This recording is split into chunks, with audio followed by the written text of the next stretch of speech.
Sementara itu, sesudah dilakukan visum oleh tim kedokteran forensik Rumah Sakit Bayangkara, ketiga uang yang jadi korban kemutungan alami luka motong parah di sekujur badannya.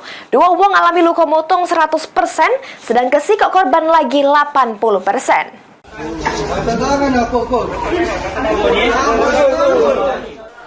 Tragedi kemutungan hebat yang melanda bengkel motor di Jalan Perintis Kemerdekaan Palembang newas ketiga uang korban. Ketiganya langsung digawa ke Rumah Sakit Bayangkara Muhammad Hasan Palembang untuk divisum oleh tim kedokteran forensik. Ketiganya ngerupakan bini pemilik rumah, anak mantu, sama keponakannya yang tewas temutung karena terjebak di jero kamar pas kemutungan terjadi. Dari hasil pemeriksaan dokter, dua wong korban alami kemutungan 100%, sedangkan si korban lagi alami 80% kemutungan di sekujur badannya. Menurut dokter, para korban meninggal karena terhirup asap kepulan kemutungan sehingga kekurangan oksigen.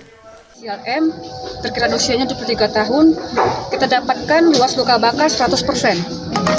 Dengan derajat luka bakarnya derajat 3 dan derajat 2B. Adapun sosok jenazah kedua adalah inisial L, perkiraan usia 20 tahun, dengan temuan luas luka bakar 100%. Dengan derajat luka bakar 3 dan derajat 2B.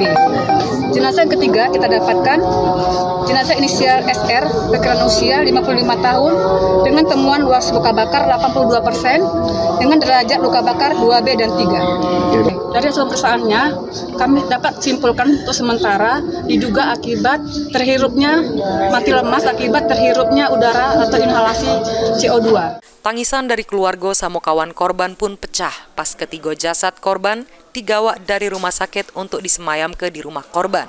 Kemudian langsung dimakamkan di TPU Kandang Kawat oleh keluarga.